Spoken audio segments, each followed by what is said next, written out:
Welcome to another episode of Arts and Learning Kids, and I'm your host, Mr. Fish. Today's lesson is called Breaking Barriers, where we will artistically paraphrase stories of real-life trendsetters who've inspired others to follow their lead in breaking down racial and gender barriers. With us today is teacher Harlem Park representative, Mr. Uwimana, and Baltimore County Elementary art teacher and visual artist, Miss V. Now let's get ready to be engaged. Do you recognize these people? I'm sure you do. These are the official portraits of Barack and Michelle Obama. Well, these people definitely broke barriers by being the first African-American president and first lady. I'd like to tell you about the artist who painted them. President Obama's portrait was painted by an artist named Kehinde Wiley. Kehinde is an artist based out of New York. His work highlights the beauty of African-American culture. Michelle Obama's portrait was painted by Baltimore's own Amy Sherald. She too focused on highlighting African-American culture. Both of these artists were the first African-American artists to paint an official presidential portrait. So next time you visit Washington, D.C., be sure to visit the National Portrait Gallery, where these two barrier-breaking artworks are on display. And scholars, my name is Mr. Uwimana. I'm the literacy intervention teacher at Harlem Park Elementary Middle School, number 35. Shout out to all the road runners who might be watching. And during this pandemic quarantine, I've been using my time to find ways to interact with my students with different ways. I've also been thinking of different resources and creating engaging lessons during distance learning. One of the things that I used to miss when things were normal was reading for fun. And so I've been doing a lot of reading and a little bit of writing, and that is my happy place. Hi friends, my name is Jess Folman, and my students call me Miss V. I'm a visual artist. My favorite medium is soft pastel. They're kind of like a bright chalk, but I've experience with lots of different mediums and techniques. I'm an elementary art teacher in Baltimore County, so I have to know a little bit about everything in order to give my students as many experiences as I can. I miss my students. It's hard being away from them. So I have been using this time to make art. Art has an amazing ability to help us cope with stress and anxiety. All right, scholars, our first article is called Katie Sowers Becomes the First Woman to Coach in the Super Bowl. It's by Adam Kilgore of the Washington Post. And so we're going to read the text for the first time. Katie Sowers loved football as a kid growing up in Kansas and later played quarterback in the Women's Football Alliance. She always wanted to work in football, but coaching in the NFL didn't seem like a real possibility. Then in 2014, Sowers saw Becky Hammon coaching for the National Basketball Association's San Antonio Spurs. It hit her that no matter how unlikely it seemed, she could coach in the NFL. Football has always been my favorite sport, but I never thought it was possible, she said. Seeing Hammon coach cleared a path for her in her mind. She's breaking barriers. She's doing something outside of what we see as the norm, and it helped me to think outside, Sowers said. Hammon's example made Sowers work even harder to reach her dreams. She read every football book she could find, especially Bill Walsh's book on coaching. I knew I had a long road ahead of me if I wanted to be an NFL coach, Sowers said, but I was up for the challenge. In 2016, she got her first chance when the Atlanta Falcons invited her to help out during training camp. She worked with the wide receivers coach on organizing practice drills. When the season started, she worked in the coach's office. I was nervous, but I was excited, Sowers said. I knew I belonged, and that's what was the most important. If I didn't feel like I belonged, I would never have stepped foot in that room. I knew I was going to face difficulties, but we all do. We all face them. It's part of your path. At the time, Cal Shanahan was coaching for the Falcons. When he took a coaching job with the 49ers, Sowers followed. She made herself so helpful with the 49ers that she was hired full-time. Sowers still cannot quite believe she has made it to the Super Bowl. She hopes girls and women saw her and felt what she felt when she saw Hammon coaching the Spurs. One day she hopes a woman will coach at the Super Bowl without attracting extra attention. That day hasn't arrived, but Sowers plans to work for it to come. You have to have a first for everything to create change, Sowers said, but I want to make sure I'm not the last. All right, Ms. V, what do you think that we're getting from the text? Let's ask some of our scholars. What do you say? I hear that it's about a woman named Katie Sowers. Oh, I hear that she loves football. I hear that she grew up in Kansas. I hear she wanted to be a coach but didn't think it was possible. I hear, that she saw Becky Hammon coach the San Antonio Spurs in the NBA. I hear she read every football book she could find. And I hear she got her first chance in 2016 with the Atlanta Falcons. I hear that she does not want to be the last woman to coach in the Super Bowl. Wow, that's a lot of details. I hear she doesn't want to be the last woman to coach in the Super Bowl. Wow, that is a lot of information. It is. Let's take a look at this drawing that has a lot of details. What do we see here? I hear friends that see fans. Oh, I hear friends that see Falcons. And, I hear friends that see football players. I hear friends that see the 49ers. And, I hear friends who see grass. Oh, I hear friends that see a goalpost. And I hear friends who see a thought bubble. I hear friends who see a scoreboard. Now, do we need all of this information?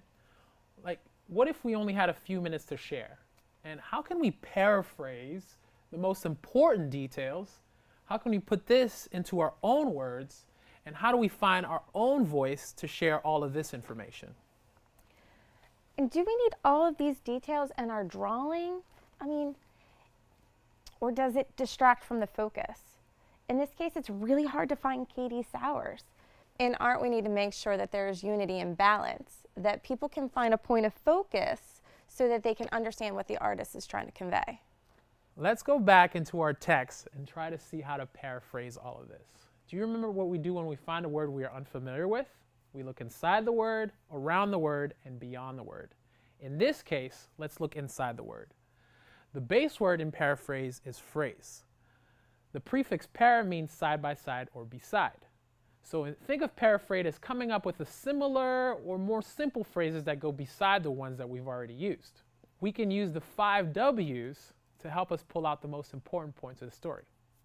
Let's see, Mr. Fish, do you remember how to do that? Sure. 5 W's. Who? Katie Sowers. What? She made it to the Super Bowl as the first female coach. When? 2020. Right. Where? Super Bowl. Why? Seeing Becky Hammon coach the NBA cleared a path in her mind. Perfect, Mr. Fish. So why do we paraphrase? 3 things: to find our own voice, to highlight the most important parts of the story, and 3, to have control of the information that you share. We've read the passage, we've annotated, and we found the 5 W's. Now, let's write the key points into sentence paragraph form. When we are done, we will check the paraphrase against the original text, ensuring the words and sentence structure are different, but the ideas remain the same. Now, let's write the key points into sentence paragraph form. When we are done, we will check the paraphrase against the original text to make sure the words and sentence structures are different, but the ideas remain the same. Let's do this, Mr. Fish. Okay. Whoa! Wow! Mr. Fish, the magic. Katie Sowers didn't think she could coach in the NFL until she saw Becky Hammon coach with the San Antonio Spurs in the NBA. She worked hard and got her first opportunity to coach in 2016 with the Atlanta Falcons. She followed the head coach to the San Francisco 49ers and did so well she got a full-time position. This year they made it all the way to the Super Bowl, and she became the first woman to coach in one. She wants to make sure she isn't the last. Now, Ms. V, is the sentence and word structure different? Yeah. Are the ideas the same? Yep. And are we using our own words? Sure are. Awesome. Okay. Well, let's go back to our drawing and figure out how to paraphrase that. Mr. Fish, Yes. what details distract you from our subject? I would want to say all the fans' faces. Yeah, we could definitely use shadows instead of individual happy faces. Oh, what else could we take out? We can take out maybe all those players aren't as important. Sure. Now, what do you think we should focus on? Of course, Katie Sowers. Yeah. So let's draw her together. Cool. All right, well, we need to decide on her position. What should she be doing? Like, how can we incorporate rhythm and motion in this? Okay. All right, Mr. Uimana, how about you get into a football coach position? All right, I got you. That's a great idea. You know, artists use models all the time to help them draw. Oh, great. Now, okay, we're going to start with the head. So I would like you to take and you're going to just draw a oval or a circle right in the middle of your paper. Now, to make a good circle, hover above it and then put your marker down as soon as you're happy with it.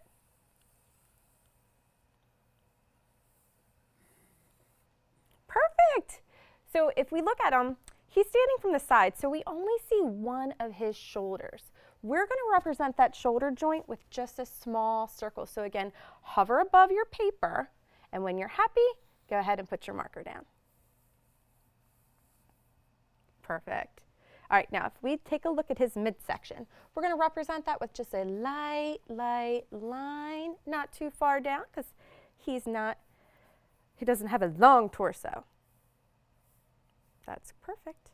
Okay, now if you look at the leg closest to us, we're going to draw a larger circle for his hip. Good. Nice. Now, the leg that's closest to us is bent, so we're going to come out a little way and put a smaller circle. Yep, right there. Now we need to look for his ankle, because remember, we're focusing on all the joints right now. So his ankle is right here, a little bit forward to his hip, and we're going to put another small circle.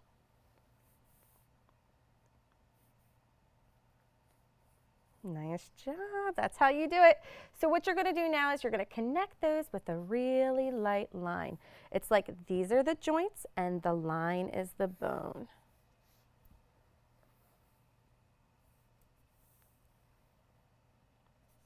Good. And let's go ahead and fill in his line, a line like this, a straight line with a circle for his back leg.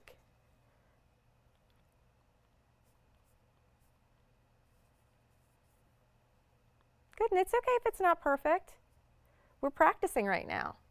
So let's go back up to his arms. So his elbow is a little bit forward right here, so let's put another circle.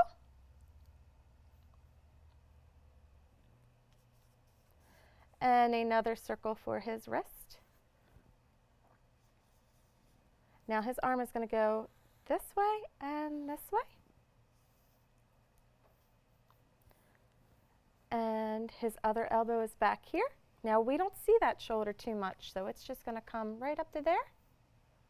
And then his other one is going to come right here, and we'll finish it off with another circle.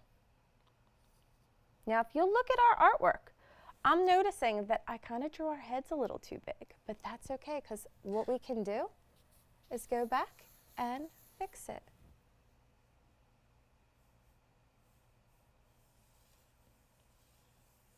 See how that changes everything? It makes it look so much better. All right, for this drawing, we are just going to leave it just a skeleton. We're not going to fill it out. You can play with this skeleton at home, but don't worry. In our next figure drawing, we're going to fill it out and draw it a little bit more.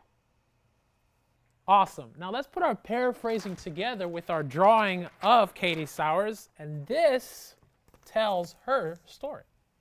Awesome. I hope you guys have fun drawing.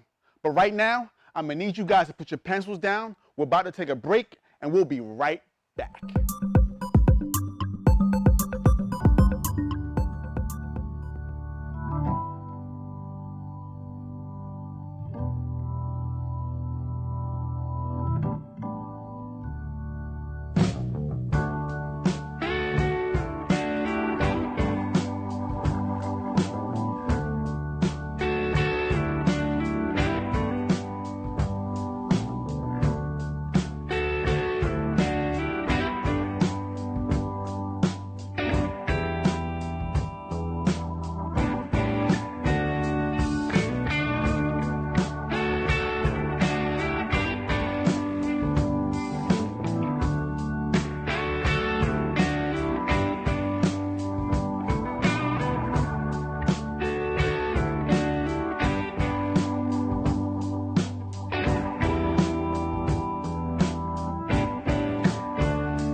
try this with a different athlete named Willie O'Ree. And our second piece of text is also a news article from the Washington Post by Fred Bowen, and it's called Brave Persistence of NHL's First Black Player, Willie O'Ree. Most kids know about Jackie Robinson, the first black player in Major League Baseball. But my guess is that most kids don't know about Willie O'Ree. He was the first black player in the National Hockey League and has an amazing story. O'Ree was born in the Canadian province of New Brunswick in 1935, one of 13 children. O'Ree started playing ice hockey as soon as he could walk. He was a very good amateur player, but at 19, O'Ree was hit with a puck that broke his nose and cheekbone. Players did not wear helmets and face guards as they do today. Even worse, O'Ree lost most of his vision in his right eye. O'Ree wanted to keep playing, so he didn't tell anyone that he was almost blind in one eye. He kept moving up through hockey's minor leagues until he made history by appearing in 2 NHL games for the Boston Bruins in 1958. O'Ree also played much of the 1960-61 season for the Bruins, scoring 4 goals and earning 10 assists. O'Ree did not return to the NHL after 1961, but he had a long career in the minor leagues. Remember, for most of O'Ree's career, the NHL only had 6 teams. Because of this, some very good players were stuck in the minors. After his professional career, O'Ree spent decades working with young hockey players throughout North America. In November, O'Ree was inducted into the Hockey Hall of Fame as a builder of the game. Again, that is a lot of information, and we need to find out how to paraphrase this in our own words and keep the most essential information. So again, let's ask Mr. Fish to come on up and see if we can do these 5 W's to pull just the most important information. Cool, I'm game. Who? Willie O'Ree. What? Became the first black player in the NHL. When? 1958. Where? Boston. Why? He didn't tell anyone that he was almost blind in one eye. Now, why do we paraphrase? Again, we do it to find our own voice, we do it to highlight the most important parts of the story, and to have control of the information that you share. Now, we've read the passage, we got our 5 W's. Now, let's write the key points into a sentence paragraph form, and when we're done, we'll check the paragraph against the original document to make sure that the words and sentence structures are different, but the ideas remain the same. Let's do this. Ready, Mr. Fish? I am ready. Boom! Magic! Unbelievable. Willie O'Ree has an unbelievable story. At the age of 19, he was hit by a puck and lost most of his vision in his right eye. He didn't tell anyone and kept playing and improving. In 1958, he broke barriers when he became the first black player in the NHL by playing 2 games for the Boston Bruins. We have learned a lot about Willie O'Ree. Based on what we know and with the help of our model, Mr. Uemama, how about you draw him, Mr. Fish? Awesome. He was a hockey player, so Mr. Uemama, can you get into a position of a hockey player? Yeah. It's like that. How about this? Oh, you got one. Excellent. Okay, now, Mr. Fish, I want you to take a look at, first off, your model. Yes. Now, let's start with that head again. So remember, you're going to start with that light circle. Yeah, light. There you go. Excellent. Okay, now you want to take a look at his shoulder. So we want to do a small circle for his shoulder. And look how his shoulder's a little bit beyond his head. I love that you were going right for that. Nice. Excellent. Okay. Let's go ahead and throw his midsection in there because our last one was straight up and down, but his midsection's kind of going off at a little bit of an angle. Yeah, just like that. Oh, I love that. Okay, so his hip is back there, so we're going to do another circle. Yep, absolutely, right there for his hip. Good. And this leg, you see, come down straight to another circle for his knee. And then another circle. Yep. I love to put my circle in first. Kind of helps me guide how long his leg's going to be. And then another smaller one down the bottom for his ankle. Good. Now let's take a look. So his hip is at an angle like this. So let's go ahead and imagine that that line's coming off here, and we can put another circle for his knee. Good. And then straight down for his leg. Perfect. Okay, go ahead and connect your bones. Very lightly, you're going to draw your lines. It's going to help you guide our form in a little bit. Perfect. You can go ahead and add his feet in there too if you want. All right, so now let's go back up to where his arms are. We already have the shoulder, so now let's do the elbow. Now his elbow is directly, yep, I would agree. There. And go down with his wrist. His wrist is like right in front of his midsection. Should be about right there. Perfect.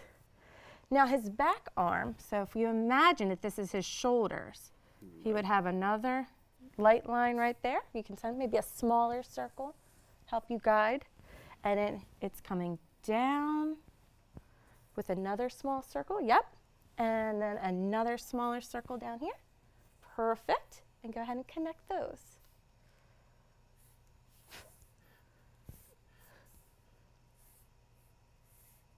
Excellent.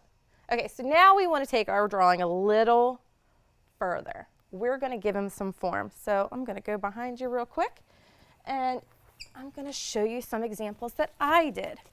So if you look closely, you'll see that this is my skeleton. I went and started to connect where my circles were with lines. So you're going to go in and you're going to say, okay, if this is his shoulders, I'm going to draw a line across. If this is his arm, I'm going to go around the outside of your circles and come on in, keeping in mind that our arms and our legs are not straight across. They are bigger, and then they get a little narrower, and then bigger and get a little narrower. So you can go ahead and fill that in. And remember, it's okay if you make a mistake. This is your first drawing. It may help. Let me just jump one in here real quick. It may help if you go ahead and give him a little bit of a midsection. So imagine that he's wearing a shirt. Yep, perfect. Yep, straight on down here. And then this would be like his pants. So you can put a line right there to help you. Good. That's perfect. That's cool. That's really cool. Mr. Fish, you're doing an amazing job. So here's one secret, right? So this is our front leg. This leg is the one you see, and this one kind of disappears behind it. If you take a look at this example, same thing. Yes.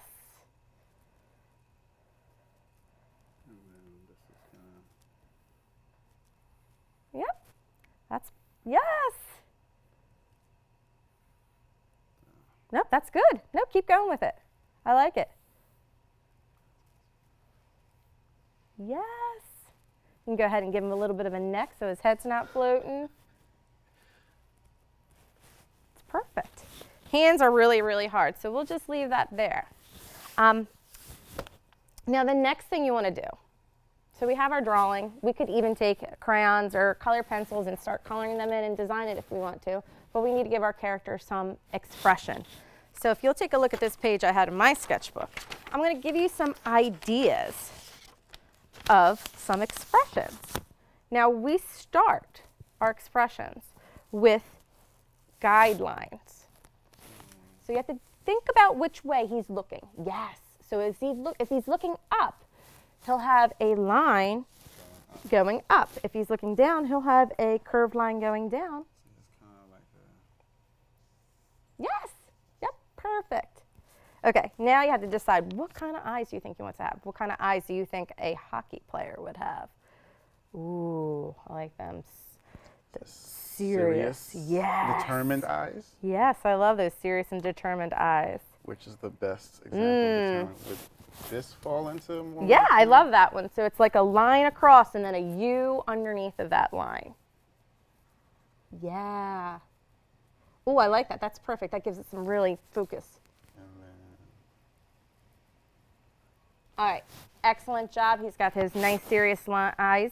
You can also add some serious eyebrows too if you want, like maybe 2 lines facing down just like this. Ooh, yeah, some serious eyes, cartoons, yes. Okay, the nose. Noses are fun. You can pick any kind of nose you want. A nose can be represented from something as simple as a circle to a little bump or to a crazy big cartoonish nose, all on you. That's an excellent nose. So the next thing you want to do is his mouth. You can give him just like a straight line across, kind of like I did with this guy or this guy. I like that one. Yeah, it's just a line, and it can even be off the side. Yes, just like that. That's awesome.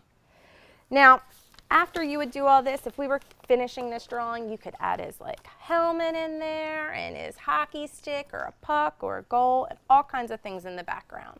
Awesome. Let's put our paraphrase together with the awesome drawing that Mr. Fish just made of Willie O'Ree, and this tells Willie O'Ree's story. As you can see, I did my drawing. I hope you guys did yours too. Well, right now we're going to take a break. We'll be right back. See you soon.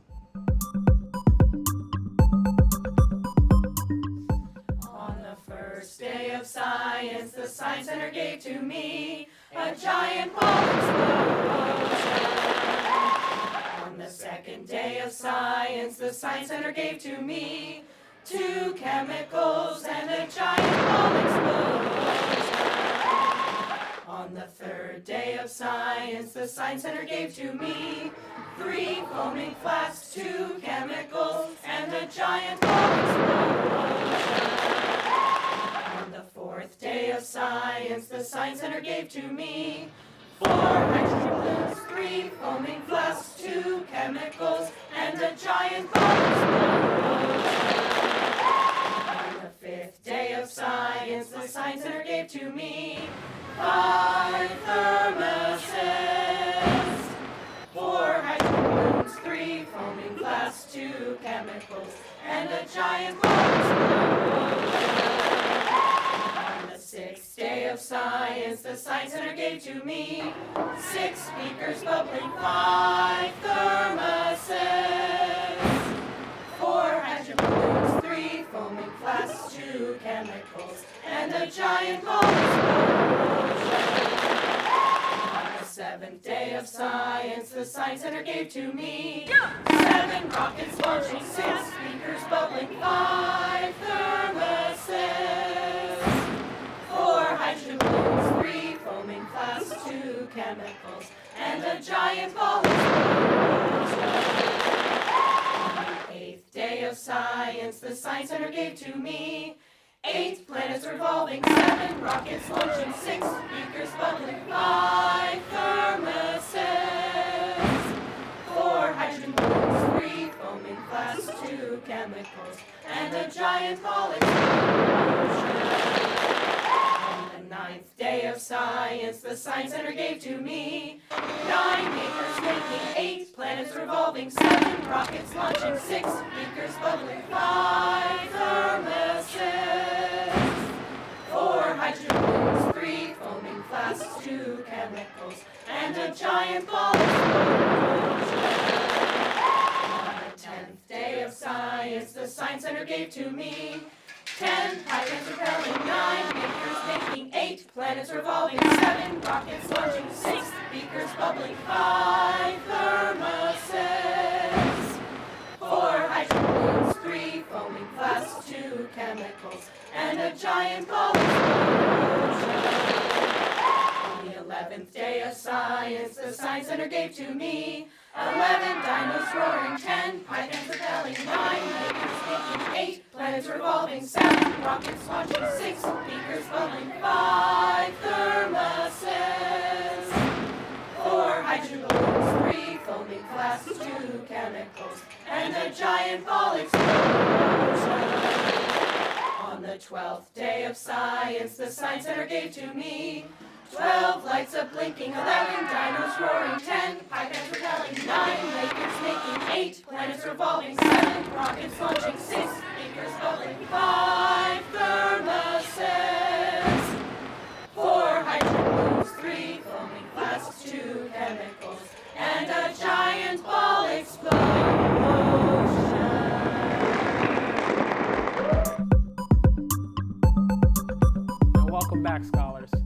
paraphrasing is a very difficult skill for any age group.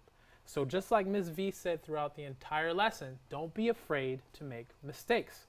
Just remember when you are working on your first draft to ask yourself these questions. What is this information about? How can I say this in my own words? How can I change the order of the words in ideas in a sense to make it my own? And how would I say it to someone? And is there another way of saying this? Think about the people in your world that may have broken barriers in terms of gender, race, age, or more. How could you draw them in a way that reflects who they are and what barriers they broke? What position would you put them in? Would you show motion or rhythm? And what key features like expression would you put on their faces? Today we learned to paraphrase successfully, we must restate in different words the main ideas from the text, use different words and sentence structure from the original source, and we need to convey the same meaning of the original text. The reason we paraphrase is to find our own words, to clearly state information that supports the main idea, and to have control over the information that we share. And we learned about figure drawing today. We learned how to represent a person with simple shapes such as circles and lines, and we learned some key art vocabulary words like contour and rhythm and motion, and then finally how to add expression to our faces. Now your challenge is to find another athlete who has broken a barrier like Misty Copeland, the ballerina, Gabby Douglas, the gymnast, Jackie Robinson, the famous baseball player, or Arthur Ashe, a tennis player, or Colin Kaepernick, a football player. You can paraphrase what you read so that you can share that information with someone else. You can sketch that athlete using the essential elements of drawing that you learned today. And put them together and share using hashtag YAMDkids. Well, that about wraps it up for today's lesson of paraphrasing stories of people who broke through barriers. Looking forward to seeing you guys next time. Please remember to visit www.yamd.org/kids to see more lessons, student work, and much, much more art. This has been Arts and Learning Kids, and I am your host, Mr. Fish. Before we go, please remember that you are important, you are valued, and your words and ideas do matter. Thank you.